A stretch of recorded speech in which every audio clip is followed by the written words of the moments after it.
पिता परमेश्वर, हम धन्यवाद करते हैं। सुबह में हम आपकी उपस्थिति में आते हैं।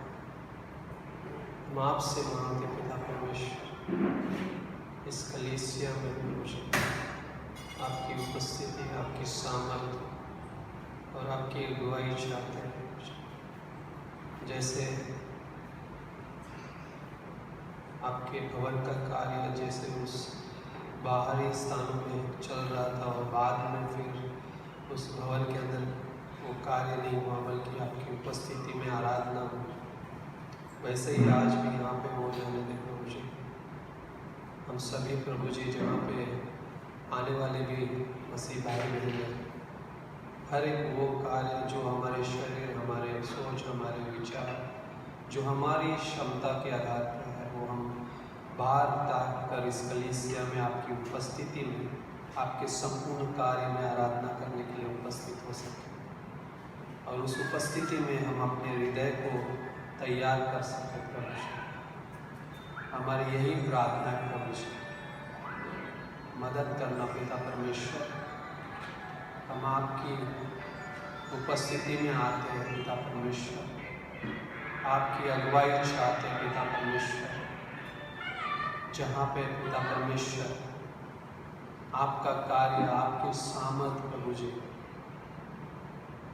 कार्य करती है पिता परमेश्वर। ये भवन तेरा है प्रभु जी, इससे हम परिचित ना हो, इससे हम फैमिलियर ना हो प्रभु जी, बल्कि तेरी उपस्थिति को देख पाए प्रभु जी, आपकी महिमा के लिए होने पाए प्रभु जी। हमारे हर एक गले को आप तैयार करें प्रभु जी, जिससे आपकी आराधना होने पाए, जिससे आपकी उपस्थिति में हम खड़े हो पाए प्रभु जी। और हर एक पिता परमेश्वर भाई बहन आपके सम्मुख आकर आपकी आराधना करें। जब बिगुल फूंका जाता था तो हर एक तंबू के बाहर आकर खड़ा होता था और आपकी ओर वो खड़ा होता था प्रभु जी। हम अपने घरों से निकलकर यहाँ पर एकत्रित होते हैं केवल आपके अनुग्रह के वजह से, उस उपस्थिति में। और हम आज मांगते पिता परमेश्वर, जैसे आदम और हवा के समय में तू उनसे सुबह मिलता था, जैसे तूने नूह से बातें की, जैसे तूने अब्राहम के समय में उसको विश्वास में चलाया, जैसे तूने मूसा को लेकर चला, और उस मिलाप वाला तंबू प्रभु जी हमेशा उनके मध्य में रहा, जो तेरी उपस्थिति का स्थान है। वैसे ही हम इस संसार में हैं और हमारा ये तंबू इस संसार के बीच में, और वो तेरी उपस्थिति का स्थान है जिसमें हम तेरे सामर्थ और तेरे अनुग्रह के पास आते हैं। धन्यवाद करते हैं ये सुबह में एक मौका दिया प्रभु जी, यहाँ पे उपस्थित हर एक को आप सामर्थ से भर देना, पवित्र आत्मा से भर देना, और हर एक गला और हर एक पिता इंस्ट्रूमेंट आपकी महिमा के लिए एकत्रित होकर आपकी आराधना में आपके नाम को ऊंचा उठाए। धन्यवाद करते हैं, धन्यवाद करते हैं। सारी महिमा हम आपको देते हैं, सारा आदर और हम आपको सौंपते हैं पिता परमेश्वर। धन्यवाद करते हैं यीशु मसीह के नाम से, आमीन।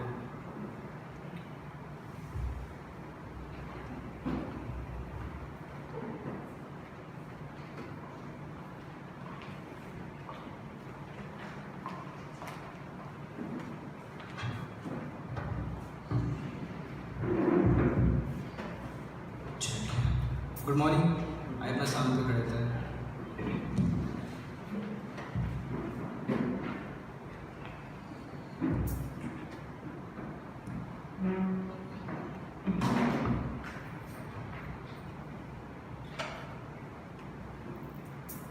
कई बार शैतान अपने पास आता है और हमें बहुत सी चीज़ें देना चाहता है ना। मैं जस्ट सोच रहा था इसके बारे में कि हम बहुत सारी चीज़ें चाहते हैं इस दुनिया में। वैसे ही शैतान यीशु मसीह के पास आया था, उसने एक चीज़ कही थी कि मैं यह सब अधिकार और इनका वैभव तुझे दूंगा, क्योंकि वह मुझे सौंपा गया है। और जिसे चाहता हूँ उसे दे सकता हूँ, वो दे सकता है। उसके बाद वो क्या बोलता है, इसलिए यदि तुम मुझे प्रणाम करें तो यह सब तेरा हो जाएगा। परंतु यीशु मसीह ने क्या कहा, लिखा है, तू प्रभु अपने परमेश्वर को प्रणाम कर और केवल उसी की उपासना कर। आमीन। हम जो यहाँ पे खड़े हैं सिर्फ एक ही परमेश्वर की उपासना करने के लिए खड़े हैं, उसकी स्तुति करने के लिए खड़े हैं। शैतान बहुत सारे तोहफे लेके आएगा आपके लिए, परंतु हम जानते हैं कि हमारा सच्चा तोहफा कौन है और हमें क्या दिया गया है और हम किसके लिए खड़े हैं। सारी सांसें उसके लिए चलती है। आमीन। आए उसकी जय जयकार गाते हैं मिलके एक साथ उसकी उपासना करते हैं।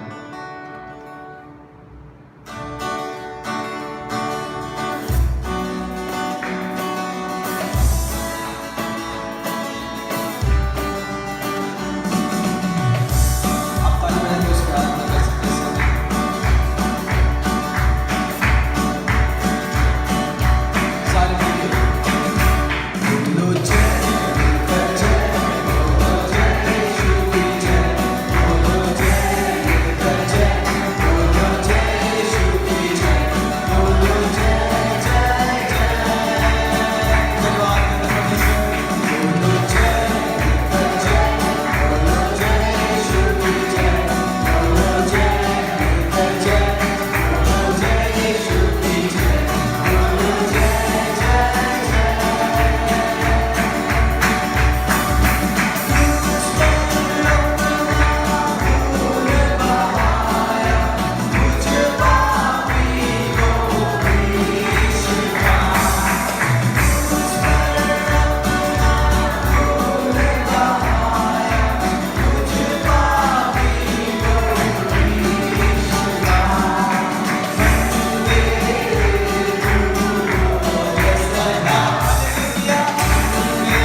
बहुत सी चीज़ें हमारी नज़रों के सामने प्रभु, पर तुझसे बढ़कर प्रभु आप हो।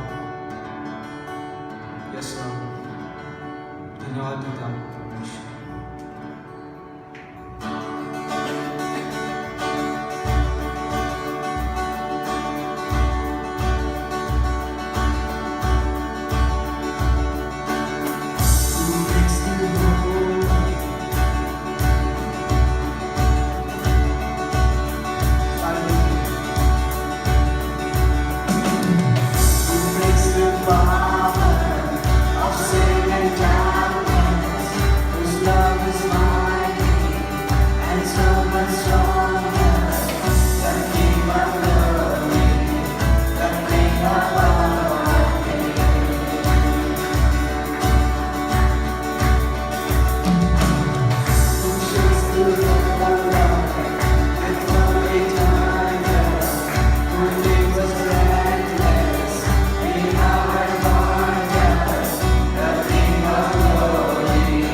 आपने कहा परमेश्वर, जो मुझ में विश्वास करता है वो मरने के बाद भी जीवित रहेगा। धन्यवाद करते परमेश्वर कि क्रूस के लिए प्रभु इस समय परमेश्वर आपके महान प्यार के लिए जो आपने हमें संभाल कर रखा अभी तक परमेश्वर, इसके धन्यवाद देते परमेश्वर। Just give thanks to God. Yes lord.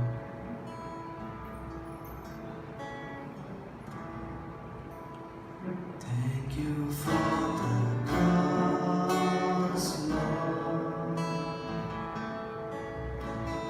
Thank you for the price you paid, bearing all my sin and shame. In love you came, gave amazing grace. Thank you for this love, Lord. Thank you for the nail-pierced hands. Wash me in your cleansing flow. Now all I know, your forgiveness and embrace.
Share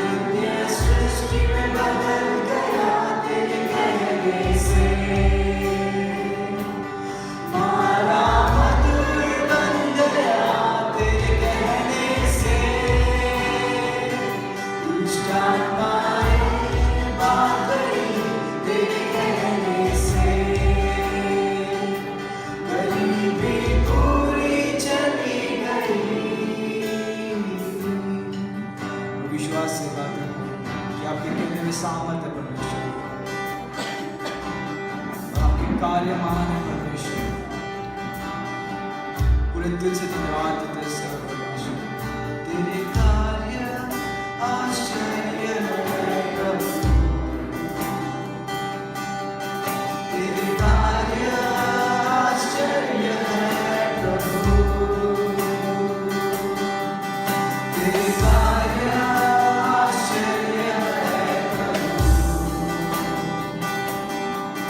तेरे कार्य आश्चर्य है प्रभु।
दिल में प्रभु हर एक कमी को परमेश्वर आपके वचनों से भर देना परमेश्वर, मांगते हैं परमेश्वर। इस सुबह हम आपके पास आए परमेश्वर, आपको ऊंचा उठाने के लिए परमेश्वर, आपकी ओर देखने के लिए परमेश्वर, आप अगुवाई करना आपकी आत्मा के द्वारा परमेश्वर।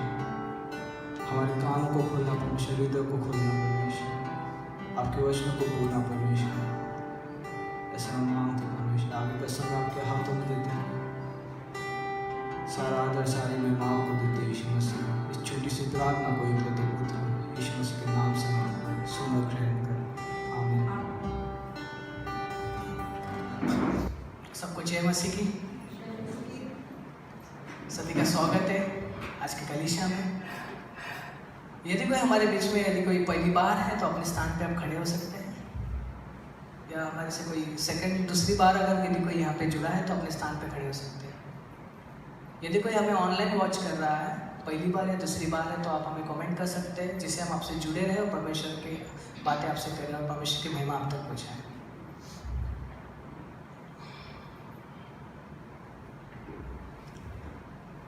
सेकंड संडे और फोर्थ संडे के दिन यहाँ पे टीन्स टाइम होता है। यदि कोई अपने बच्चे को अगर आप उसमें जुड़ना चाहते हैं तो अद्भुत है, यहाँ पे आप उनको जुड़ा सकते हैं। जैसे संडे स्कूल में होता है तो उसको अद्भुत तरीके से बाइबल के बारे में बताया जाता है। आउटरीच के हम देखते हैं, संडे के दिन आउटरीच पनवेल में होती है शाम को। यदि अगर कोई उनसे जुड़ना चाहता है तो नितिन ब्रदर से आप संपर्क कर सकते हैं।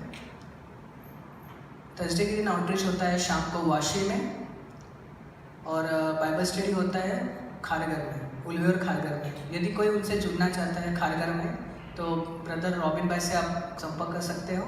यदि कोई वाशी में शाम को अगर जुड़ना चाहते हैं तो पास्टर धर्मेश जी से आप बात कर सकते हो। सैटरडे लेडीज़ बाइबल स्टडी होता है, वो आपको व्हाट्सएप ग्रुप लेडीज़ के माध्यम से प्रतिनिधि बता दिया जाएगा। यहाँ पे ये देखते हैं, ऑफरिंग देखते हैं। यदि कोई अगर हमें ऑनलाइन ऑफरिंग देना चाहता है तो यहाँ पे अकाउंट नंबर FC कोड दिया गया है, वहाँ पे भी आप देख सकते हैं। अब ऑफरिंग के लिए एक वचन पढ़ते हैं मरकुस का 12 का 41 से 44 तक। एक विधवा ने कैसा दान दिया था परमेश्वर के प्रति। कई बार हम ये सोचते हैं कि हम जब परमेश्वर को दान देते तो हमारे सैलरी का दशमांश देते हैं, या हम कुछ चीज़ें करते तो उसका कुछ भेंट देते परमेश्वर का। लेकिन उस वक्त दौरान जब दान हो रहा था, जब परमेश्वर दान के बारे में जब कह रहे थे, जब वो कलीसिया में दान दे रही थी, उस महिला के पास कुछ नहीं था, जो भी था उसने पूरा दिया था। हम देखते हैं इस वचन को। 41 का वचन कहता है, वह मंदिर के भंडार के सामने बैठकर देख रहा था।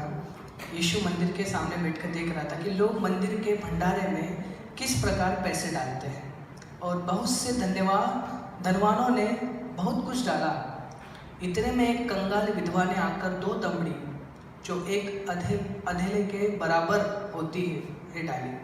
तब उसने अपने चेलों को पास बुलाकर उससे कहा, मैं तुमसे सच कहता हूँ कि मंदिर के भंडार में डालने वालों में से इन कंगाल विधवा से सबसे बढ़कर डाला है, क्योंकि सब ने अपने धन की बढ़ती में से डाला है, परंतु इसने अपनी घटी में से जो कुछ उसका था, अर्थात सारी जीविका डाल दी थी। है ना, कई बार हम यही सोचते हैं ना, दान देना मतलब पैसों का ही दान देना है, पर कई बार हम ये नहीं सोचते कि परमेश्वर को हमारा समय भी देना बहुत ज़रूरी है ना। कई बार परमेश्वर हमसे ये चाहता है कि पैसा नहीं चाहता है परमेश्वर, उसको क्या कमी है, बस हम दान इसलिए डालते हैं कि हमारा जो कलीसिया है उसको आगे कैसे चलाया, या उसका कुछ होगा तो उसके लिए कैसे हम आगे कर सकते हैं, इसीलिए हम लोग परमेश्वर के लिए दान देते हैं। बट परमेश्वर रियल दान में क्या चाहता है?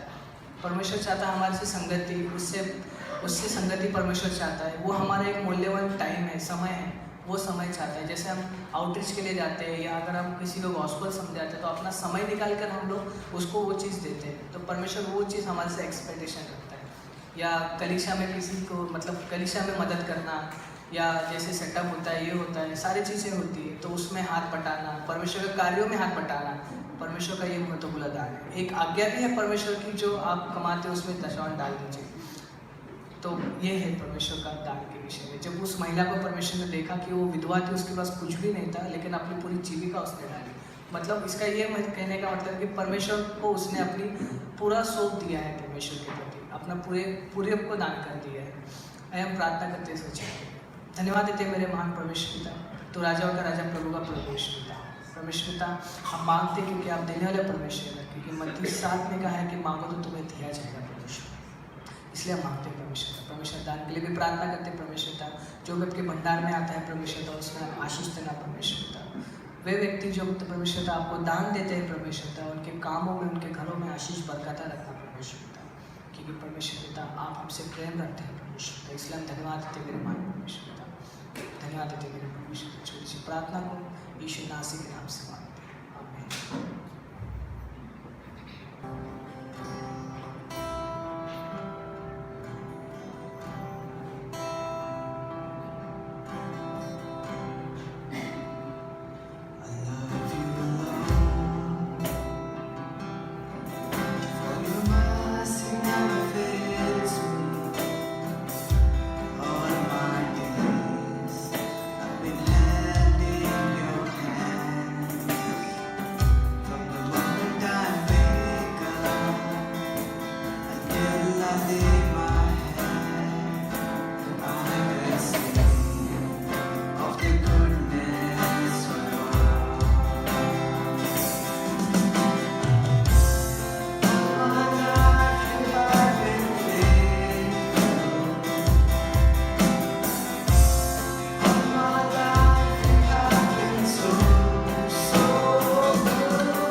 जय मसीह की।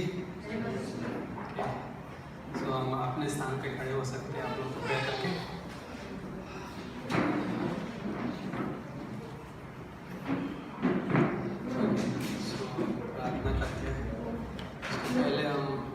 इफिसियों का 4 अध्याय खोलेंगे।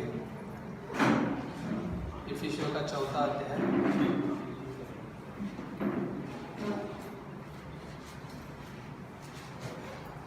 11वीं पंक्ति से होता है, उसने कुछ को प्रेरित नियुक्त करके और कुछ को भविष्यवक्ता नियुक्त करके और कुछ को सुसमाचार सुनाने वाले नियुक्त करके और कुछ को रखवाले और उपदेशक नियुक्त करके दे दिया, जिससे पवित्र लोग सिद्ध हो जाए, जिससे पवित्र लोग सिद्ध हो जाए और सेवा का काम किया जाए और मसीह की देह उन्नति पाए। जिससे पवित्र लोग सिद्ध हो जाए, सेवा का काम किया जाए और मसीह की देह उन्नति पाए, जब तक कि हम सब के सब विश्वास और परमेश्वर के पुत्र की पहचान में एक न हो जाए और एक सिद्ध मनुष्य न बन जाए और मसीह की पूरे डेल डौल तक न बढ़ जाए, ताकि हम आगे को बालक न रहे, जो मनुष्य की ठग विद्या और चतुराई से उनके भ्रम की युक्तियों के और उपदेश के हर एक झोंके के उछाले और इधर उधर घुमाए जाते हैं, वरन प्रेम में सच्चाई से चलते हुए सब बातों में उसमें जो सिर है अर्थात मसीह में बढ़ते जाए, अर्थात मसीह में बढ़ते जाए, जिससे सारी देह हर एक जोड़ की सहायता से एक साथ मिलकर और एक साथ गठकर उस प्रभाव के अनुसार जो हर एक अंग के ठीक ठीक कार्य करने के द्वारा उसमें होता है, अपने आप को बढ़ाती है, वही कि वह प्रेम में उन्नति करते जाए। सो पिता परमेश्वर धन्यवाद करते हैं इस अवसर के लिए, इस मौके के लिए प्रभु जी। जैसे आपका वचन कहता है, हम विश्वास योग्य ना रहे, बल्कि फिर भी तू विश्वास योग्य बना रहता है, क्योंकि तू स्वयं का इनकार नहीं कर सकता, क्योंकि तू परमेश्वर जो झूठ नहीं बोल सकता, तू जो परमेश्वर सदा एक सा है, जो कभी बदलता नहीं, तू जो परमेश्वर हर एक चीज़, हर एक स्थिति में, हर एक हालात में हमारे साथ खड़ा रहता है। और आज जो हमने वचन पढ़ा उसमें भी तेरी ही उस भलाई को छुपाया गया है और तेरे जीवन के द्वारा हमारे जीवन में कार्य होता है कि इस देह की उन्नति हो सके, ये देह बढ़े, ये देह आपकी महिमा के लिए। प्रभु जी धन्यवाद करते हैं इस मौके को देने के लिए, और यहाँ पे उपस्थित हर एक को आप ब्लेस करना और सहायता करना मेरी, कि पवित्र आत्मा की सामर्थ में जो शब्द कहे जाए वो आपके द्वारा, आपके महिमा के लिए हो। प्रभु जी यही हमारी इच्छा है जो आपके सम्मुख रखते हैं, कि तेरी इच्छा बनकर हमारे जीवन में प्रकट हो, यही हमारी प्रार्थना है। धन्यवाद के साथ यीशु मसीह के नाम से, आमीन। आमीन। लोग बैठ सकते हैं। सो अद्भुत है जो हमने इफिसियों का अध्याय में पढ़ा। यहाँ पे पूरी तरह से क्लियरली बात है कि परमेश्वर जो वचन लिखता है, परमेश्वर जो वचन कहता है, वो कलीसिया में एक ऑर्गेनाइज किया हुआ एक ऐसा क्रम है और एक ऐसी देह है जिसमें एक साथ मिलकर क्या करती है, मसीह की देह को बढ़ने में मदद करती है। और वो बहुत अद्भुत हिस्सा है भाई में। और वो कैसे किया जाता है, ये कहा गया है उसमें ही, प्रेम की सच्चाई में। कहाँ पे बोलता है, प्रेम में सच्चाई से चलते हुए, राइट। तो उस जगह पे आते हुए वही एक जरिया है भाई में। विदाउट लव, राइट, बिना प्रेम के हम एक कदम भी नहीं चल सकते भाई। चल तो रहे हैं लेकिन वो क्या है, इम्पैक्ट नहीं करते ना। वो प्रेम होना जरूरी है, वो प्रेम की जो सच्चाई है उसमें बने रहकर चलते रहना जरूरी है, जिससे क्या होगा, उसमें जो सिर है, सिर कौन है भाई दबे, मसीह यीशु, उसमें क्या करे, बड़े होता है। परमेश्वर चाहता है कि हम इस संसार में रहते हुए मसीह की देह को उन्नति देने वाला एक कार्य जो जीवन है जी सके। यहाँ पे एक व्यक्ति की बात नहीं हो रही, यहाँ पे एक पर्टिकुलर इंडिविजुअल पर्सन की या एक ऐसे पास्टर की भी बात नहीं हो रही। यहाँ पे मसीह की देह की बात हो रही है, जो साथ में मिलकर क्या करती है, बढ़ती जाती है, राइट ना। इस दुनिया में लोग ना, बहुत सारे लोग हैं जो हर कुछ ना कुछ करते रहते हैं अपने लाइफ में, कि अपने लाइफ को क्या करें, एडिफाई रख सके, अपने लाइफ को खुश रख सके। खुश रखने के लिए बहुत सारी चीजें करते हैं भाई, लेकिन ये एक जगह है जहां पे परमेश्वर चाहता है कि हर वो मसीह विश्वासी जाकर उस जगह पे क्या करे, परमेश्वर की महिमा के लिए उपस्थित हो सके। जिससे क्या है, पर्पस क्या है, मसीह की देह उन्नति पाए। अगर मैं मसीह की देह का एक डायमंड बन सकता हूँ, मैं मसीह की देह का एक क्या है ना, क्या नेकलेस बन सकता हूँ, राइट। मैं मसीह की देह के राइट अंगूठी बन सकता हूँ। मैं मसीह की देह का वो भी अंग बन सकता हूँ जो अनादर होगा, लेकिन मसीह की देह में उसका आदर होगा। उसकी वैल्यू नहीं रहेगी देश ना, इस संसार में वैल्यू नहीं रहेगी, लेकिन मसीह की देह में उसकी वैल्यू रहेगी। परमेश्वर यही चाहता है।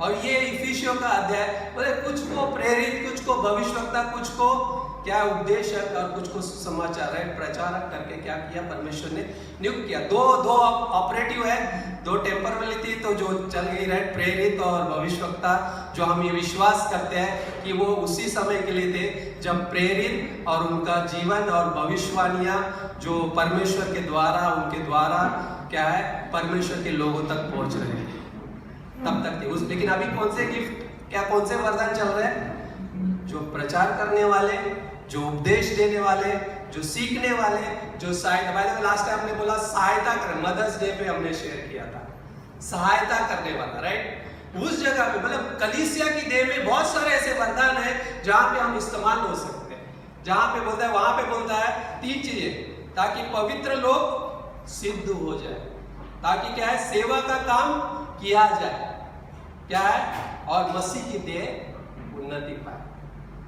राइट ना। ये इसके लिए नियुक्त किया, और इसके लिए हम सभी है ना, हम सभी इस मसीह की देह है, राइट। हमें घर में ना, कई बार घर में रहने से अच्छा मैं कलीसिया में जाऊं ना। कई बार सोचते हैं ना, घर एकदम कंफर्ट जोन लगता है कई बार ना, तब तक कंफर्ट है जब तक वो क्या है, हमारे पीठ को है ना, वो बेड चुभता नहीं है, हम आराम कर रहे होते हैं, एकदम रिलैक्स होते हैं।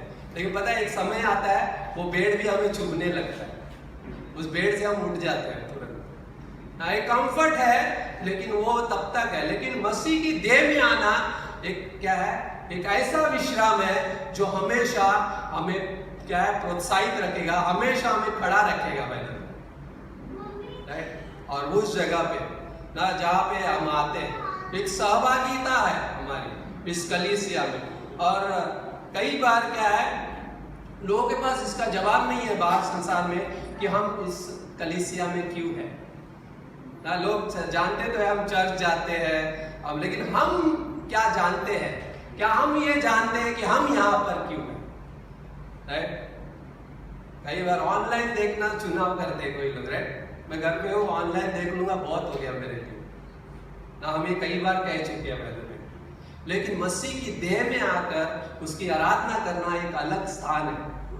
वो मुझे घर पे नहीं मिलेगा, मुझे उस घर जगह पे नहीं मिलेगा, राइट। उस जगह पे मिलेगा जहां पे उसकी उपस्थिति है। तो क्यों परमेश्वर ने मिस्र में 40 साल पहले मिलाप वाला तंबू लेकर चल रहे थे। उनके घर तो थे, उनके तंबू तो थे, लेकिन उसके बीच में क्या था, उसकी उपस्थिति थी। सबसे जरूरी बात यह थी बाइबल में कि परमेश्वर उनके साथ चल रहा था, और वही जगह है और वही एक जीवन है जो हम लेकर चल रहे हैं संसार में। बाय द वे एक हमारा भी एक राइट एक जीवन है जो इस कलीसिया के ना, इस कलीसिया के इर्द गिर्द है। हम इसके अंदर आकर क्या देखते हैं, हम एक दूसरे को देखते हैं और उस जगह पे देखना चाहते हैं, उस जगह पे परमेश्वर चाहता है उस जगह पे हमें देखना। हम कई बार पहले मसीह की देह में क्या है पता है, बहुत सारी चीजें हैं जो हम कर सकते हैं, जहाँ पे ना ये सोचना कि हम कौन है, मैं कौन हूं मसीह में। कभी सोचा है?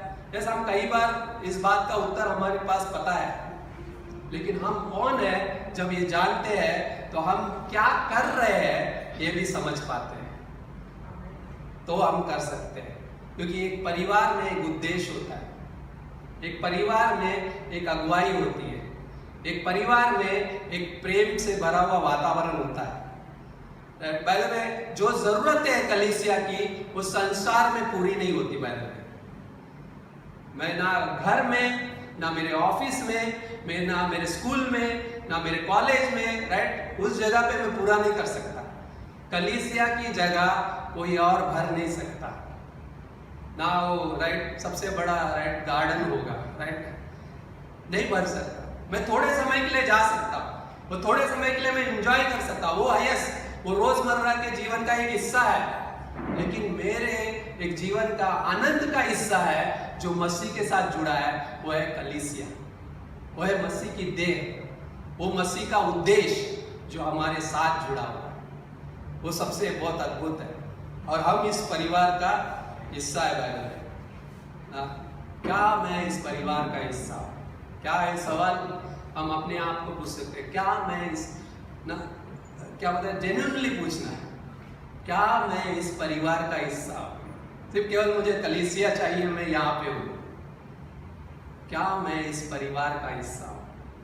सबसे इंपॉर्टेंट बात वो है ना। कई बार बुद्धिजीवी होना अच्छा है, लेकिन हार्ट वाला, हृदय वाला व्यक्ति होना सबसे बड़ा है। क्यों पता है? दाऊद के बारे में क्या लिखता है परमेश्वर? ये व्यक्ति है जो मुझे मिल गया है, जो क्या है, मेरे हृदय के पीछे चलने वाला व्यक्ति है। यस, बुद्धि है, लेकिन सबसे इंपॉर्टेंट क्या बोलता है? हार्ट। ये मेरे हृदय के पीछे चलने वाला व्यक्ति है ना। परमेश्वर क्या चाहता है? वही चीज, राइट। सो उस जगह पे हमारी नींव है, पहले हमारे बारे में जो हमारे जीवन की जो शैली है, हमारे जीवन का जो तरीका है, जो हम जीते हैं, क्या मुझे पता है क्लियरली कि मैं कौन हूँ और मैं यहाँ पे किस लिए हूँ और मैं क्या कर रहा हूँ? हम बहुत सारे लॉजिकल क्या आंसर्स देने के लिए रेडी हो जाते हैं, बहुत सारी चीजें रहती हैं, मेरे पास बहुत सारे आंसर है, बहाने हैं कि मैं यहाँ पे क्यों नहीं आ सकता, मैं यहाँ पे क्यों नहीं रह सकता, बहुत सारे कारण। लेकिन परमेश्वर चाहता है कि हम इस कलीसिया का, इस देह का हिस्सा बनकर परमेश्वर की देह की उन्नति के लिए काम करें, राइट। जहाँ पे कलीसिया की जो अंदर जो ज़रूरतें हैं ना, जो कलीसिया जो हमारी ज़रूरतों को पूरा करता है, वो संसार पूरा नहीं कर सकता उस जगह पे। सो पहले चीज़ क्या बताया, पहले हम इन बातों को समझ सके कि ये कोई बिल्डिंग नहीं है कि मैं यहाँ पर आकर सिर्फ ना इस बिल्डिंग को कितना अच्छा म्यूजिक है, कितना अच्छा वर्शिप चल रहा है, इसकी वो ना, लेकिन उसके अंदर जो उपस्थिति है वो मायने रखती है ना। कलीसिया मिलने की वो जगह है जहाँ पे परमेश्वर ने क्या है, आदेश दिया, तुम इकट्ठा होना मत छोड़ो, राइट। पहली शुरुआत में कलीसिया क्या करती थी? इकट्ठा होती थी, और आज भी वो शुरू है, आज भी हम मिलते हैं, लेकिन हमें ये समझना है ये कोई बिल्डिंग नहीं है, ये एक जीव है, बाय द वे, संस्थान नहीं है, एक जीवन है जिसमें पनपता है। और कलीसिया वो व्यवस्थापन है जो परमेश्वर के द्वारा चलाया जाता है, पवित्र आत्मा के द्वारा क्या है, उसकी अगुवाई की जाती है, उसकी सहायता होती है, और मसीह के सिर जो मसीह जो उसका सिर है, उसकी महिमा के लिए है। और ये बहुत अद्भुत है। प्रोग्राम नहीं है वैसे, प्रोग्राम बहुत सारे हो सकते हैं, लेकिन जीवन परमेश्वर की महिमा के लिए ये समझना है। सो यहाँ पर जब हम इकट्ठा होते हैं, राइट, एक आत्मिक परिवार का मैं हिस्सा हूँ। प्रेरितों का काम 2 अध्याय में क्या बताया, 41 से 42 में, पहले वे लागू है, पहले डीएल मूडी ने कहा जो प्रायोरिटीज है उसको प्रायोरिटीज रहने दो, उसको बदलो मत, अपने जीवन के उस हिस्से को कभी मत बदलो जो परमेश्वर ने तुम्हें दिया है। पेंतकुस्त का दिन वहां पे क्या हो गया था, रिबिन कट गई थी ना, वहां पे वो क्या है, कलीसिया स्थापित हो चुकी थी, और वहां पे कलीसिया क्या कर रही थी? प्रेरितों का काम 2 अध्याय क्या है, 41 से 42 क्या बताया, अतः जिन्होंने उसका वचन ग्रहण किया उन्होंने बपतिस्मा लिया, और उस दिन 3000 मनुष्य कि लगभग उनमें मिल गए और वे प्रेरितों से शिक्षा पाने, संगति रखने और रोटी तोड़ने और प्रार्थना करने में लवलीन रहे ना। आज कलीसिया यही, परमेश्वर आज कलीसिया में यही चाहता है, यही चीज चाहता है। सो जिन्होंने क्या किया, वचन ग्रहण करके विश्वास किया और उन्होंने क्या किया, बपतिस्मा लिया और कलीसिया में क्या कर दिया, उनको मिला दिया गया। आज हम वैसे ही है, हम कलीसिया में उस आत्मा, पहला कुरिन्थियों का 12वां अध्याय, हम ना तो यूनानी है ना यहूदी है, लेकिन क्या है, एक ही आत्मा हम सभी को पिलाया गया और इस देह में हमें क्या कर दिया गया, जोड़ दिया गया। कितना अद्भुत है। और यही चीज प्रेरितों का हम दूसरे अध्याय में हम देखते हैं कि कलीसिया क्या कर रहा है, वहां पे प्रेरितों के साथ संगति कर रहा है और उस प्रार्थना में लवलीन रह रहा है और उस आराधना करने के लिए क्या है, एक दूसरे के साथ इकट्ठा हो रहा है और प्रभु भोज, और वहां पे क्या है, अद्भुत संगति का वातावरण, वहां पे बड़ा आनंद है और वो जीवन क्या कर रहा है, इम्पैक्ट कर रहा है, क्योंकि वहां पे प्रेम है। जो इफिसियों का अध्याय 5वें अध्याय की 15वीं पंक्ति कहती है, 4थे अध्याय की 15वीं पंक्ति क्या है, प्रेम में सच्चाई के साथ रह चलते हुए ना, प्रेम में सच्चाई के साथ चलते हुए। वही प्रेरितों का हम दूसरे अध्याय में हो रहा है ना, वही चीज हो रही है। सो जो उद्देश्य है, दूसरी चीज क्या पता है, कलीसिया इस धरती पर एक बड़ा क्या इंपॉर्टेंट महत्व रखता है ना। पहले क्यों महत्व रखता है, क्योंकि हम परमेश्वर के द्वारा चुने गए क्या है, वो जीवन उस जीवन के लिए चुने गए ऐसे जीवन है जो परमेश्वर के द्वारा क्या है, रखे गए, जिसकी नींव परमेश्वर ने स्वयं डाली है ना। बाय द वे हम क्या बोलते हैं उसमें, पहला पत्रस का 1:3 ना। बाय द वे जो परिवार कैसा है, पहला पत्रस का 1:3, हमारे प्रभु यीशु मसीह के और परमेश्वर पिता का धन्यवाद हो, जिसने यीशु मसीह के मरे हुए में से जी उठने के द्वारा अपनी दया से हमें जीवित आशा के लिए नया जन्म दिया। अपनी जीवित आशा के लिए नया जन्म दिया। हम नए जन्म पाए हुए विश्वासी है, हम इस परिवार का हिस्सा है जिसमें क्या है, महत्व रखता है। हम किसके द्वारा जन्म पाए हुए ना, मसीह में विश्वास के द्वारा, अनुग्रह से हमारा क्या है, उस दया से हमें क्या है, जीवित आशा के लिए नया जन्म मिला। सो बहुत अद्भुत है बाय द वे। और परमेश्वर का अपना एक ना, उस परिवार में हमने क्या है, उस नए जन्म के द्वारा क्या है, एक परिवार हम बन गए। सो पहला तिमुथियुस का 3:15 ना, परिवार क्या है बाय द वे, यदि मेरे आने में देर हो तो तू जान ले कि परमेश्वर के घराने में जो जीवते परमेश्वर की कलीसिया है और जो सत्य का खंभा है और नींव है, कैसा बर्ताव करना चाहिए। कैसा वहां पे बोलता है, राइट, कैसा बर्ताव करना चाहिए। जो नींव है, जो कलीसिया, जो क्या बोलता है वहां पे, जो खंभा है ना, बोलता है जीवते परमेश्वर की कलीसिया ना। पहले परमेश्वर का घराना बोला गया। पता है घराना किसे कहते हैं, एक पीढ़ी से चला आया हुआ एक ऐसा राइट वंश, जिसे क्या कहा जाता है, मैं इस घराने से हूं। हम गर्व करते हैं कि मैं मसीह के घराने से हूं, मैं ऑर्डिनरी नहीं हूं, मैं साधारण घराने से नहीं हूं। यस, मैं मट्टी का रेट बनाया हुआ हूं, लेकिन मैं एक दिन परमेश्वर के घराने के साथ क्या है, उस महिमा में रहूंगा। ये शरीर तो नाश हो जाएगा, लेकिन मुझे एक नया शरीर दिया जाएगा जो महिमा से भरा होगा और जो परमेश्वर के घराने में क्या है, उसकी महिमा के लिए उपस्थित होगा। राइट, मतलब उसके साथ मैं कैसा बर्ताव करूं फिर, सोचिएगा जरा थोड़ी देर, मैं कैसा बर्ताव करना चाहिए ना। हम अपने इस दिमाग को बहुत इस्तेमाल करते हैं, हम इंसान होने के नाते, मैं भी उस कैटेगरी में आता है, ऐसा नहीं कि मैं भी उस जगह पे नया हूँ। सो लेकिन बहुत अद्भुत है ये चीज़ें समझना कि परमेश्वर का जो परिवार, जो घराना है, वो सत्य का खंभा और उसकी नींव है। पता है, हम उस नींव पे अपना घर क्या है, बना रहे हैं। बहुत अद्भुत है। अगर वो नींव नहीं है तो हम हिलाए जाएंगे। यदि वो सत्य का खंभा नहीं है तो हम क्या है, वो बिल्डिंग खड़ी नहीं होगी। ताश का पत्तों का बिल्डिंग देखा है, ताश के पत्ते हम बनाते हैं, उसका कोई नींव नहीं होता, वो अदर पे एक हवा का झोंका आएगा टेक ना, उसमें से एक भी नहीं खड़ा रहेगा। ताश के पत्ते के जैसा है, अगर उसकी नींव नहीं है तो हिलाए जाएंगे। लेकिन इसलिए इफिसियों का अध्याय क्या बोलता है, वहां पे बोलता है 14वीं पंक्ति में, ताकि हम आगे को बालक न रहे। बालक मत बने रहो। बनने का मतलब क्या है, एक बालक क्या है, यानी राइट, हमारे परिवार में जब बच्चा जन्म होता है तो उसे बच्चा ही बना नहीं रहने देते हम माता पिता होते हैं तो क्या करते हैं, बच्चे को क्या करते हैं, उसके भविष्य का पहले से ही सब हिसाब लगाने लगते हैं कि आगे को चल के बहुत सारे खर्चा आने वाला है।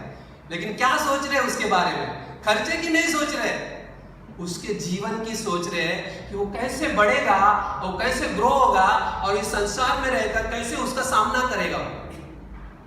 हर माता पिता चाहता है, राइट। परमेश्वर क्या चाहेगा फिर, परमेश्वर बोलता है कि आगे को तुम बालक ना बने रहो, बालक मत बन के बनो, राइट, बल्कि बढ़ो, ग्रो। और वो क्या करेगा पता है, जो मनुष्य को ठग विद्या और चतुराई उनके भ्रम की युक्तियों के और उपदेश के हर एक झोंके से उछाले जाते, इधर उधर घुमाए जाते हैं। क्या होता है, कई बार नींव नहीं है, वचन की भूख नहीं है, वचन मेरे अंदर जड़ नहीं पकड़ा है, तो क्या होगा, संसार में मैं भटकता रहूंगा। कभी ये कलीसिया अच्छा नहीं लगता, कभी वो कलीसिया नहीं अच्छा लगता, कई बार ये मसीह अच्छा नहीं लगता, कई बार वो मसीह अच्छा नहीं लगता। लेकिन जब मेरा वचन मेरे अंदर जीवन पकड़े हुए है, जब वो प्रेम मेरे अंदर गहराई से बढ़ा हुआ है, तो वो क्या करेगा, मुझे हिलने नहीं देगा और वो मुझे बनाए रखेगा। पास्टर शालर का बहुत अद्भुत कॉन्फ्रेंस है, कितनों ने हमने लिंक डाला था, जरूर वापस देखिएगा। Rooted and grounded in Christ, मसीह में जड़ पकड़ के, राइट, मजबूत बनने के लिए क्या है, उस प्रेम में, उस प्रेम में। वो प्रेम ही है जो हमको बनाए रखेगा। वो प्रेम मैं परमेश्वर के वचन के साथ कर रहा हूं, वही प्रेम मेरे अंदर क्या होगा, जड़ पकड़ेगा। वो प्रेम मैं कलीसिया के साथ कर रहा हूं, वही प्रेम क्या करेगा, मुझे थामे रखेगा। वही प्रेम मैं क्या कर रहा हूं, अपने परिवार में कर रहा हूं, तो वही प्रेम क्या करेगा, मेरे परिवार को स्थिर रखेगा और मेरे साथ जुड़ा रहकर क्या करेगा, आगे बढ़ने में मदद करेगा। वही प्रेम, राइट। सो बोलता है उस नींव को क्या है, थामे रखो ना, नहीं तो क्या होगा, वो पत्ते के जैसा हिल जाएगा, राइट ना। हम वैसा नहीं सोचते, राइट। इसलिए क्या है, हमारा बिजनेस हो, हमारा घर परिवार हो, हमारा ना, हमारा इस संसार में कलीसिया एक महत्व का स्थान रखता है। कलीसिया ना, ये सिर्फ क्या है, एक सिर्फ कारण नहीं है, कारण है जो परमेश्वर का इस सृष्टि को बनाने का पता है, कलीसिया का इस दुनिया में स्थापन करने का, कलीसिया को बनाने का एक ही कारण है। क्या कारण है, जो सृष्टि बिगड़ी हुई थी, जो सृष्टि पाप के कारण नष्ट होने वाली है, जो सब कुछ क्या हो रहा है, एक दिशा की ओर जा रहा है। पता है अंत क्या है प्रकाशित वाक्य में, आपकी झील क्या है, उसमें सब कुछ जाएगा, उसमें जो परमेश्वर से नहीं है, जो परमेश्वर पे विश्वास नहीं है, जो परमेश्वर के द्वारा नहीं है, क्या होगा, वो सब कुछ उस आग की झील में जाने वाला है। इसलिए परमेश्वर ने कलीसिया की स्थापना की कि मैं अपने लोगों को उस आग की झील में जाने नहीं देना चाहता। मैं नहीं चाहता, राइट, हमने लास्ट टाइम सुना था, परमेश्वर नहीं चाहता कि मनुष्य पर शैतान राज्य करे। तो परमेश्वर ये भी नहीं चाहता कि मनुष्य हमेशा के लिए नरक में जाए। परमेश्वर चाहता है कि वो हमेशा के लिए मेरे साथ रहे। इसलिए उसने कलीसिया को बनाया, बोला मैं अपनी कलीसिया बनाऊंगा और उस पे अधोलोक के फाटक प्रबल नहीं होंगे। वाह, ऑसम है। सो यही चीज चाहता है। सो हम क्या है, सेवा के लिए हम क्या है, मसीह के साथ क्या करें, उस पहचान में ना बढ़ते जाए। मेरी एक पहचान है, मेरी एक आइडेंटिटी है ना। पहले शैतान आएगा, सारे मास्क लेकर आएगा ना। मैंने एक मास्क दिया था उसने कोरोना में बहुत लोगों ने पहना था ना राइट। लेकिन परमेश्वर उसके पीछे राइट एक अद्भुत योजना है। परमेश्वर हमें एक क्या परमेश्वर ने वचन दिया है, अद्भुत जीवन दिया है उसका सामना करने का। कई बार हम कमजोर हो सकते हैं, कई बार हम असफल हो सकते हैं, कई बार हम टूट सकते हैं, शैतान आएगा यही करने के। लेकिन हमारी पहचान क्या है? मसीह में हम एक पहचान दिया गया और वो क्या पता है वो कहां पर लेकर जाएगी? अंश बढ़ाएगी। पहला कोरिन्थियों का 3 अध्याय 18वीं पंक्ति, अंश बढ़ाती जाएगी। कहां पे? ग्लोरी टू ग्लोरी, राइट, महिमा से महिमा, राइट। परमेश्वर यही चाहता है। बोला हल्का सा क्लेश है ना, हल्की सी तकलीफ है ना, कुछ असफल हो गया चलेगा ना, लेकिन मैं तुम्हारे साथ हूं, क्या बहुत बड़ी बात नहीं है? क्या मैंने तुमसे कहा है कि मैं तुम्हें कभी छोड़ दूंगा? एक बार मां भूल सकती है लेकिन परमेश्वर हमें नहीं भूल सकता।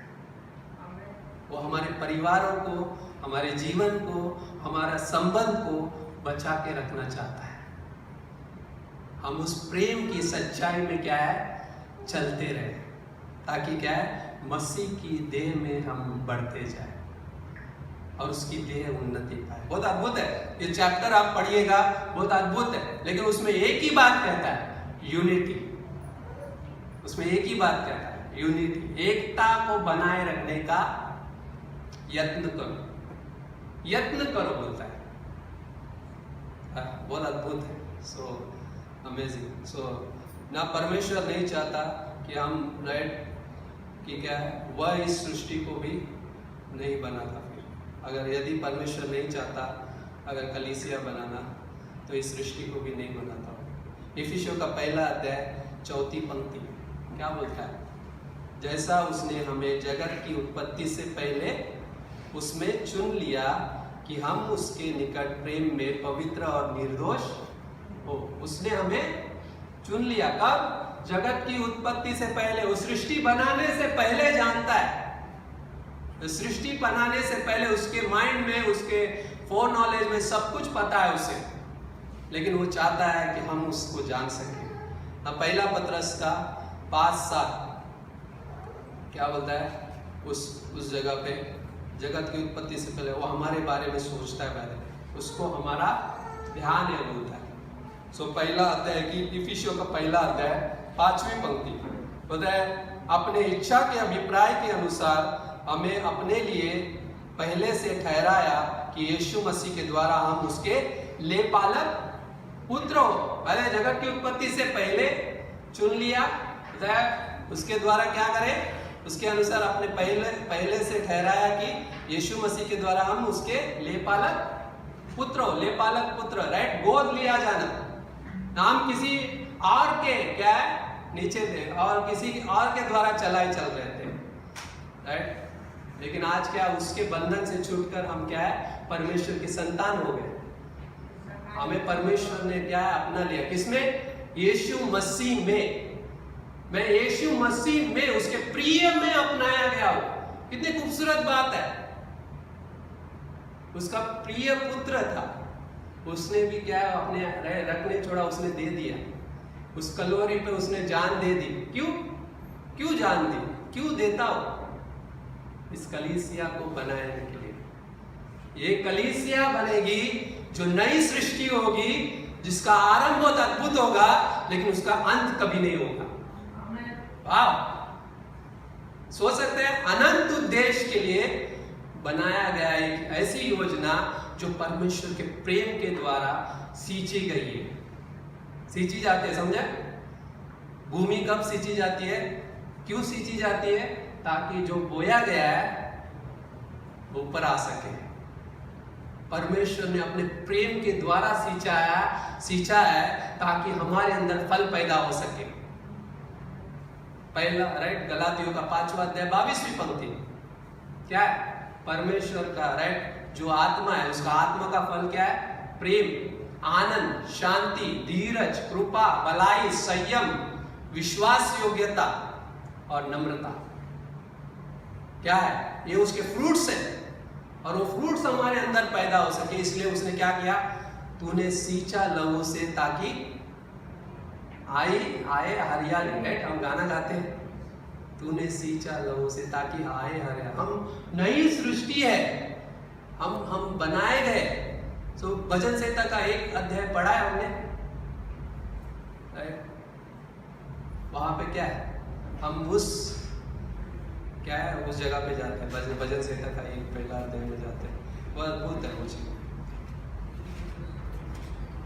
बहुत प्रेशियस है। बारे में बताया क्या ही धन्य है वो पुरुष जो दुष्टों की युक्ति पर नहीं चलता, जो न पापियों के मार्ग में खड़ा होता है और न ठट्टा करने वाले मंडलियों में बैठता है। कहां पे बैठूंगा फिर मैं उस जगह पे बैठना चाहूंगा जहां पे परमेश्वर की उपस्थिति है, जहां पे परमेश्वर के लोग हैं जो मुझे हमेशा एडिफाई करते हैं, खींचते नहीं है बल्कि और भी आगे बढ़ने में मदद करते हैं। नहीं तो संसार मुझे क्या है, हम बात कर रहे थे कल ना, यूहन्ना का 10वां अध्याय, चोर क्या करने आएगा, चोरी करने, नाश करने, घात हत्या नाश करने आएगा। चोर आएगा, वहां पे ये नहीं लिखा है कि वो आ सकता है ना, आ सकता है मतलब तुम अच्छे हो मतलब नहीं आएगा, ऐसा नहीं है। चोर आएगा, राइट। लेकिन मैं क्यों आया हूं, बहुतायत का जीवन दे दे, राइट। लेकिन मैं इसलिए आया हूं ताकि वो जीवन दे दे जो बहुतायत का है। तो चोर आएगा लेकिन वो जीवन तुम्हें संभालेगा जो मेरे द्वारा तुम्हारे जीवन को क्या करेगा, सुरक्षित रखेगा। इसलिए वो कहता है कि जिस पिता ने मुझे तुमको दिया है उससे इस हाथ से कोई उसे छीन नहीं सकता। वाह, आप लोग बहुत अद्भुत है, राइट। आमेन, दैट इज बहुत अद्भुत है ये चीज, ये कोई उसे छीन नहीं सकता। तो हम किस लिए यहाँ पे, प्रभु की महिमा के लिए। बहुत अद्भुत है। इफिसियों का पहला अध्याय 5वीं पंक्ति जो हमने पढ़ा, बहुत अद्भुत है। उसने हमें गोद ले लिया, यीशु मसीह के द्वारा हम अपनाए गए उसके प्रिय पुत्र में।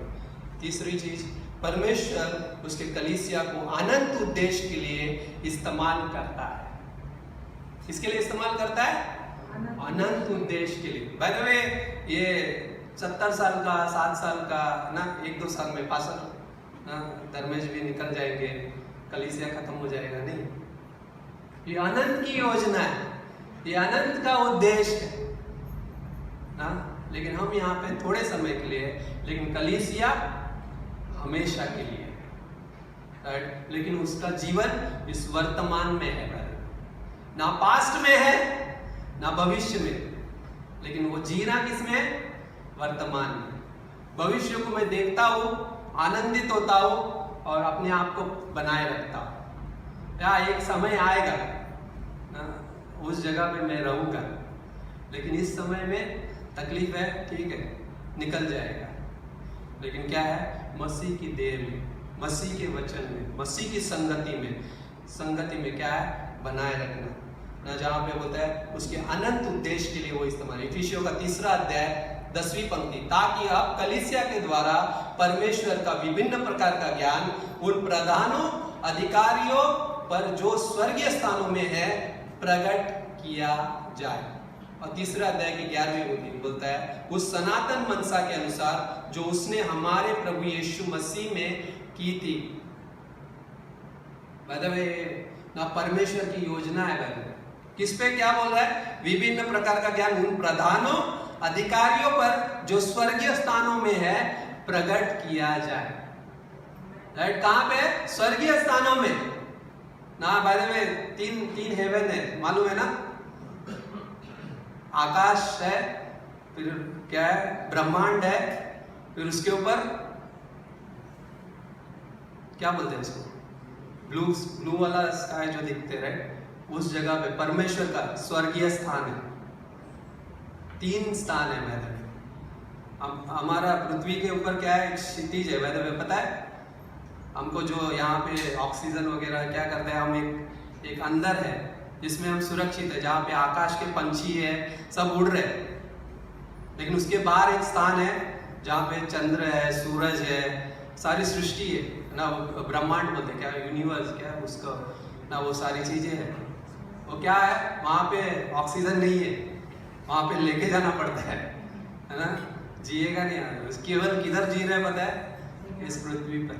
अब तक इतना नॉलेज बढ़ गया है कि कहीं पर भी पता नहीं चला कि ऐसा कोई जगह और भी है ना, ये केवल एक ही जगह है जिसे परमेश्वर ने रचा है। सोचो हम कितने, पता है हम सभी आज नॉलेज रखते हैं, मोबाइल है, सब कुछ है, हम इतना जानते हैं कि अगर हम देखें भी अपने आप को इतने ना चींटी के जैसे दिखाई देंगे उसके सामने, चींटी भी नहीं दिखाई भी नहीं देंगे, लेकिन फिर भी हम है क्योंकि वो वैल्यू रखता है और वो इस्तेमाल करना चाहता है। सो बोलता है उनके ऊपर जो क्या है शैतान और वो सारी अंदर अधिकार ये जो ताकतें हैं उसको प्रकट किया जाए ना।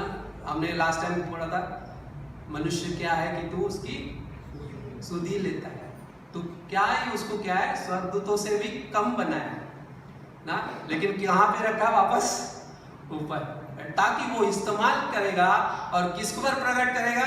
ये देखो वो मनुष्य जो मिट्टी से बना है लेकिन मेरी सामर्थ उसमें कार्य करती है, मेरा अनुग्रह उसके लिए काफी है और वो चल रहा है।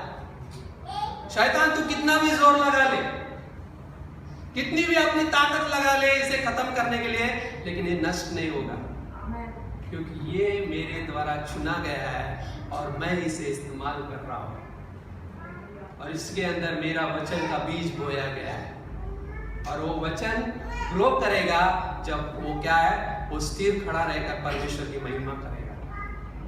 राइट, बहुत अद्भुत है और सनातन की मनसा है वैसे, छोटा नहीं है वैसे परमेश्वर का प्लान। परमेश्वर कभी भी बनाता है ना। वैसे मेरे को इस वाक्य पे हमारे लिए हम क्या सोचते हैं, विलियम कैरी का सेंटेंस मैं हमेशा याद रखता हूँ, परमेश्वर के लिए बड़ी बड़ी बातें क्या है, बड़ी बड़ी बातों को क्या है, बड़ी बड़ी बातों को क्या करो, बड़ी बड़ी बातों को सोचो क्या बोलता है, और बड़ी बड़ी कार्य करो। राइट, परमेश्वर के लिए बड़ी बातों को सोचो और बड़ी बड़ी बातों का कार्य करो। Right, attempt great things from God। Right ना, वो वाह ना, ऑसम है। Thank you. यही कलीसिया है ना, सहायता के लिए है, जहाँ पे एडिफाई होते हैं ना, जहाँ पे हम परमेश्वर के लिए बड़े कार्य करें और परमेश्वर से बड़ी आशा रखें। परमेश्वर के लिए बड़े कार्य करें, छोटे नहीं बोल रहा है। जो क्या रखता है परमेश्वर हमारे से, वही रखता है उम्मीद कि कलीसिया के द्वारा परमेश्वर की एक योजना है जो क्या है, चर्च ही है जो उसे पूरा कर सकता है। और ये अनुग्रह का समय ना। और एक चीज क्या है, यीशु मसीह अपनी कलीसिया के लिए क्या है, मरा। यीशु मसीह किसके लिए मरा बाय द वे ना, परमेश्वर ने जगत से ऐसा प्रेम किया कि उसने अपना एकलौता पुत्र दे दिया ताकि जो कोई उस पे यस राइट, परमेश्वर कलीसिया के लिए मरा ताकि जो कोई भी उस पे विश्वास करे वो नाश ना हो बल्कि अनंत जीवन पाए। वाह, सो परमेश्वर किसके लिए मरा, इस देश के लिए राइट ना, रोजी रोटी के लिए, भाई मेरा पेट भरेगा राइट, मैं विश्वास करूंगा तो रोज की रोटी देगा राइट, वो प्रेयर करते हैं नहीं, यस है परमेश्वर के द्वारा ही सब कुछ है। लेकिन परमेश्वर किसके लिए मरा, कलीसिया के लिए है ना। सो कलीसिया के लिए मरा, सो ताकि हम क्या करें, इफिसियों का 5वां अध्याय 25 और 27 अब बताइए, हे पत्नियों अपने पति से प्रेम रखो। बताइए उदाहरण दे रहा है कौन सा, जैसा मसीह ने कलीसिया से प्रेम करके अपने आप को, किससे प्रेम किया, मसीह ने कलीसिया से प्रेम किया और उसने अपने आप को दे दिया। राइट, सो कलीसिया के लिए मरा। यीशु मसीह किसके लिए मरा, यस वो जगत से उसने प्रेम किया, पिता ने। पिता नहीं चाहता कि जगत का कोई भी व्यक्ति नाश हो, इसलिए वो धीरज धरता है ताकि वो अपने प्रतिज्ञा के विषय में क्या है, देर नहीं करता बल्कि वो धीरज रखता है कि किसी का नाश ना हो।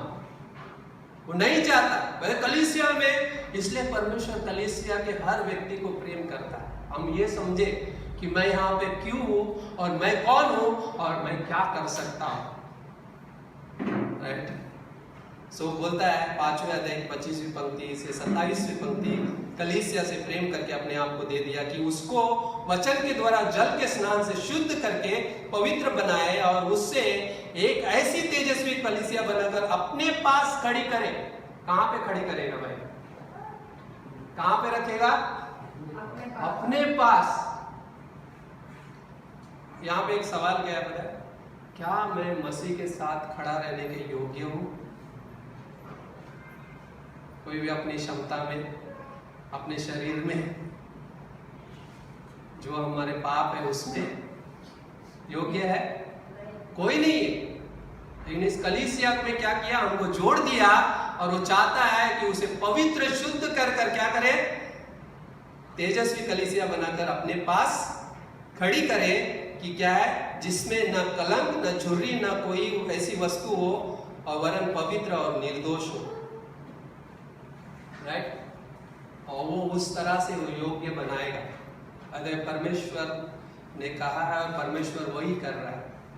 पता है हम कैसे परमेश्वर की इस कलीसिया से बर्ताव करें, कैसे हम इस परिवार में आकर कैसे जीवन जिए और कैसे हम इस कलीसिया की उन्नति के लिए अपना इस्तेमाल कर सकें। होता है प्रेम में सच्चाई के साथ चलकर, प्रेम में सच्चाई के साथ चलते हुए मसीह की देह क्या करे? बढ़ती जाए। परमेश्वर यही चाहता है। सब पिता जैसे परिवार के लिए क्या करता है? मरता है ना, काम करता है, मेहनत करता है, अपने आप को पूरा ना खत्म कर देता है। सोचो राइट? पति राइट अपने पत्नी से इतना प्रेम करता है, उसके लिए जीता है। लेकिन मसीह यीशु क्या है? कलीसिया के लिए जिया, कलीसिया के लिए आया, कलीसिया से प्रेम किया। ये कलीसिया क्या है? मसीह की देह है और उसका हम घराना है और वो अपनी दुल्हन से प्रेम रखता है। हम उसकी दुल्हन है? यस, हम उसकी दुल्हन है। तो दुल्हन को सजाना भी चाहता है और वैसे ही उसने क्या है? अपने आप को इस कलीसिया के लिए दे दिया ताकि वो बिना झुर्री की कलीसिया राइट निष्कलंक होकर उसके सामने खड़ी हो सके, बनी रह सके। राइट ना? सो बहुत सारा चीज़ें हैं ना, लेकिन वो हमें मूल्यवान बनाता है, वो हमें मसीह की कलीसिया में रखता है। So great. सो हम इस धरती पे हैं ना केवल परमेश्वर की महिमा के लिए ना, और हर चीज़ हर वो चीज़ इस धरती पे, हर वो चीज़ इस संसार में नष्ट की जाएगी, लेकिन कलीसिया हमेशा के लिए रहे। इफिसियों का 3 अध्याय 21वीं पंक्ति, कलीसिया में और मसीह यीशु में उसकी महिमा पीढ़ी से पीढ़ी तक युगानुयुग होती रहे। कलीसिया में क्या लिखा वहां पे? लिखा है इफिसियों का 3 अध्याय 21वीं वापस पढ़ते हैं। 21वीं पंक्ति बोलता है कलीसिया में, किसमें कलीसिया में और मसीह यीशु में उसकी महिमा पीढ़ी से पीढ़ी तक युगानुयुग होती रहे। कलीसिया में, ना इसी में, ना इसके बाहर नहीं, ना संसार में। ये मसीह की कलीसिया गवाही बनकर और उन प्रधानों या ना अधिकारियों के सामने क्या करेगा? जब वो इस्तेमाल की जाएगी, वो गवाही क्या करेगी? उनको प्रकट करेगी कि किसके लिए हम जी रहे हैं। मसीह में इस कलीसिया को क्या करें? कलीसिया में उसकी महिमा कर सके। बहुत अद्भुत है। सो इस जगह पे राइट, जहाँ पे हम धरती पे कुछ भी नहीं बना रहे भाई, कोई है धरती पे? यस, धरती पे हमारा कुछ योगदान है, हमारे कुछ हिस्से हैं, हमारा एक जीवन है, जो हमारे रोजमर्रा की रोटी है, हम कमाते हैं, खाते हैं, वो सारी चीजें। लेकिन एक प्रेशियस जो जीवन है हमारे अंदर, वो किसके लिए? उस यीशु मसीह के लिए। तो हम परिवार का हिस्सा बने रहे ना इस कलीसिया का है। बाय द वे लोकल कलीसिया, स्थानीय कलीसिया है, यूनिवर्सल कलीसिया है। स्थानीय मतलब जहाँ पे हमें रखा गया है, जहाँ पे हमें जोड़ा गया है, उसके महिमा के लिए जियो, उसके लिए जियो, उसके बढ़ते जाओ। राइट, उसी में बढ़ोगे, उसके बाहर नहीं। राइट, 1 थिस्सलुनीका 4 अध्याय 17वीं पंक्ति, पता है वहाँ पे क्या होगा? हमेशा के लिए हम बने रहने वाले। कहाँ पे? तब हम जो जीवित और बचे रहेंगे उनके साथ बादलों में उठा लिए जाएंगे और हवा में प्रभु यीशु मसीह से इस रीति से हम सदा प्रभु के साथ रहेंगे ना।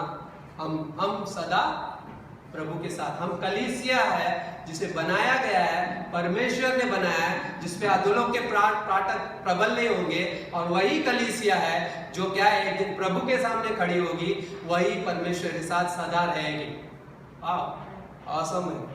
तो यही एक सिर्फ झुंड है जो इस सृष्टि में, इस पृथ्वी पर सफल होगा, सफल है, पहले बोल सकते हैं, विजेता है, विजेता जयवंत से भी बढ़कर है। यही एक झुंड है, यही एक कलीसिया जहाँ पे मसीह विश्वासी भाई बहन है, वही एक कलीसिया है जो जयवंत से बढ़कर है, जो मसीह के जीवन के द्वारा सफल की गई है और हमेशा के लिए परमेश्वर के साथ होगी। जिस पे अधोलोक के प्रवर्तक क्या है, प्रबल नहीं होंगे, कलीसिया, राइट। बाय द वे वो सम्मान बनाने नहीं आया, बाय द वे वो अपना सम्मान स्थापित करने नहीं आया यीशु मसीह, ना उसकी ज़रूरतों को लेकर आया, ना बाय द वे एक सोसाइटी नहीं बना रहा हम एक दिन इतनी बड़ी सोसाइटी बन जाएगा, नहीं, एक दिन रैप्चर हो जाएगा, सब खत्म हो जाएगा, ना बोले वाह, लेकिन बोले गॉड रैप्चर होने से पहले मेरी ये इच्छा थी पूरी करनी थी। कई बार ये चीजें आती है, राइट, रैप्चर हो ना, आज रात को नहीं, थोड़ा रुको, कल होगा, राइट। कई बार वो इच्छा है, राइट, लेकिन सफल है, राइट। प्रकाशित वाक्य का 21:2 ना, यहाँ पर हम कई बार जीतेंगे नहीं, यहाँ पर कई बार हम असफल हो सकते हैं, लेकिन हम हमेशा के लिए सफल है और हमेशा के लिए विजय है। प्रकाशित वाक्य का 21:2 बोलता है, फिर मैंने पवित्र नगर और उस नरे यरूशलेम को स्वर्ग से परमेश्वर के पास से उतरते देखा। वह उस दुल्हन के समान थी जो अपने पति के लिए श्रृंगार किए हुए थी, अपने पति के लिए, किसके लिए, अपने पति के लिए, उस दुल्हन के समान थी। और जो ये नया यरूशलेम जो ऊपर से उतरता हुआ, राइट। इसलिए पहला कोरिन्थियों का 3:16 कहता है, क्या तुम नहीं जा रहे वहाँ पे, 3:6 राइट, पहला कोरिन्थियों का 3:16, तुम परमेश्वर का मंदिर हो और परमेश्वर का आत्मा तुम में वास करता है, राइट। हम परमेश्वर के द्वारा प्रेम किए गए हैं और परमेश्वर के घराने के हैं और परमेश्वर की अगुवाई में रखे गए हैं और परमेश्वर की इस कलीसिया में है जहाँ पे हम उस देह की उन्नति के लिए है, जहाँ पे इफिसियों का 4 अध्याय 16वीं पंक्ति पूरी करते हैं। जब हम इन चीज़ों में बने रहते हैं, सिर्फ एक चीज़, प्रेम में सच्चाई से चलते हुए, प्रेम में सच्चाई से चलते हुए, अपनी पहचान समझते हुए, और मुझे इस कलीसिया में क्यों रखा है उसको जानते हुए। जब मैं इस चीज़ को जानूंगा कि मेरी पहचान क्या है इस संसार में, मैं इस कलीसिया में क्यों हूँ, जब मैं ये जानूंगा, वो प्रेम मेरे अंदर कार्य करेगा और वो वही प्रेम इस कलीसिया की उन्नति करेगा। आमीन, आमीन। हम प्रार्थना करते हैं। पिता परमेश्वर, धन्यवाद करते हैं इस समय को देने के लिए, आज इस दिन के लिए, आज के इस खूबसूरत वचन के लिए। प्रभु जी, हम कई बार इस जगह पर है, कई बार युद्ध होते हैं, कई बार हम चीज़ें खो देते हैं, कई बार हमारे जीवन में असफलताएं होती है, लेकिन तूने कभी नहीं कहा कि तुमने खो दिया, तुमने कभी नहीं कहा कि तुम असफल हो, तुमने कभी नहीं कहा कि तुमने युद्ध हार गया, बल्कि तुमने ये कहा, तू मेरे प्रेम में जयवंत से भी बढ़कर है। वही प्रेम जिस प्रेम में सामर्थ है, जो प्रेम कभी हारता नहीं, वही प्रेम जो कलवरी का प्रेम है, जिससे हमें कोई अलग नहीं कर सकता। जब हम ये जानते हैं कि हम एक कलीसिया है, वो परिवार है जिस परिवार में तेरा प्रेम स्थापित किया गया है, और वही प्रेम इस देह के द्वारा उन्नति भी करेगा। धन्यवाद करते परमेश्वर उस प्रेम को देने के लिए, उस अपने पिता परमेश्वर अपने इकलौते पुत्र को देने के लिए धन्यवाद करते हैं। सारी महिमा तुझे सौंपते हैं प्रभु जी। यहाँ पर यदि कोई है और यदि हमको कोई सुन रहा है, वो चाहता है कि विश्वास करने के लिए, कि यीशु मसीह पर विश्वास करें, मैं आपको एक ही बात बता सकता हूँ जो केवल सत्य है और वो संपूर्ण है और वो जीवन को बदलती है। वो है यीशु मसीह, जिसका नाम यीशु मसीह है, जो 2000 24 साल पहले इस दुनिया में आए और हमारे आपके लिए इस दुनिया में आकर हमारे आपके लिए उस क्रूस पे जान दी, क्रूस पे जान दी। वो हमारे पापों के लिए मारे गए, हमारे पापों के लिए मारे गए। जिसने कुछ भी नहीं किया था, जो पाप से अज्ञात था, वो क्रूस पे मारा गया। यीशु मसीह जो पवित्र था, जो संपूर्ण परमेश्वर होकर भी वो इंसान बना और इंसान बनकर हमारे बदले में वो क्रूस पर मारा गया और वो मारा गया, गाड़ा गया और तीसरे दिन जी उठा। केवल उसको मृत्यु भी हरा नहीं सकी, क्योंकि वो जब गाड़ा गया वो तीसरे दिन जी उठा। वो आज वो जीवित परमेश्वर है और उस जीवित परमेश्वर पर, उस जिंदा खुदा पर जब आप विश्वास करते हो, जो उसका जीवन है वो आपको मिलेगा, जो उसका वादा है वो आपके जीवन में पूरा होगा, जो उसके प्रतिज्ञा है, जो वचन है वो आपको जीना सिखाएगी, वो आपके जीवन को बदलेगी। केवल एक विश्वास से वो अनुग्रह आपको देना चाहता है, वो दया आपको दिखाना चाहता है। केवल एक विश्वास से वो आपके जीवन में पूरा होगा। यदि कोई चाहता है कि यीशु मसीह पर विश्वास करना, यदि कोई चाहता है अपने जीवन को बदलना, ये जीवन बदलने वाली बात है, जो संबंध स्थापित करेगी। जो सृष्टि बिखरी पड़ी थी, जो बिगड़ा हुआ था, उसे ठीक करने आया और वही जीवन आपके जीवन में पैदा करने आया। केवल आप एक ही बात करो, यीशु मैं तुझ पे विश्वास करता हूँ, तेरे क्रूस पे मैं विश्वास करता हूँ कि जिस पे मेरे सारे पाप क्षमा कर दिए गए, और तेरा जीवित होना ये बताता है कि तू परमेश्वर है, तू जीवित परमेश्वर का पुत्र है और तू स्वयं परमेश्वर है। इस पे मैं विश्वास करता हूँ। ये कहना आपके लिए अद्भुत जीवन को बदलेगा। आप वचन पढ़ना और उसके साथ चलना, बढ़ना सीखोगे सिर्फ एक विश्वास से। धन्यवाद करते हैं परमेश्वर, धन्यवाद करते हैं इस वचन को देने के लिए, इस अद्भुत संगति के लिए, इस अद्भुत कलीसिया के लिए जो यहाँ पे हमें उपस्थित किया, जहाँ पे एकत्रित कर कर आपकी महिमा के लिए इस्तेमाल होने के लिए तूने दिया है। इस कलीसिया में एक स्थान है जहाँ पे आपने हमें रखा है और हमें मूल्यवान समझता है। धन्यवाद करते हैं, सारी महिमा आपको देते हैं, सारा आदर गौरव आपको सौंपते हैं। धन्यवाद के साथ मांगते हैं यीशु मसीह के नाम से, आमीन, आमीन, आमीन। Thank you.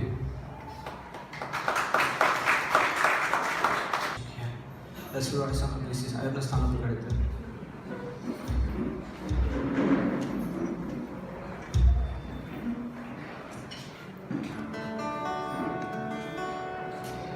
आशा करता हूँ परमेश्वर ने आपसे बातें की गई, अद्भुत वचन था। यस,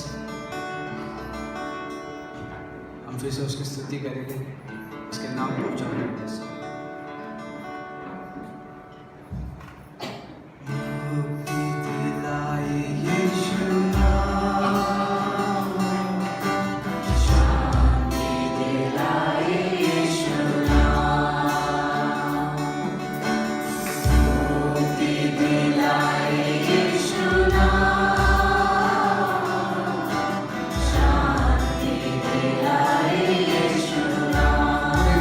और एक बार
सो या अद्भुत है परमेश्वर का वचन, अद्भुत है परमेश्वर की कलीसिया, परमेश्वर के लोग।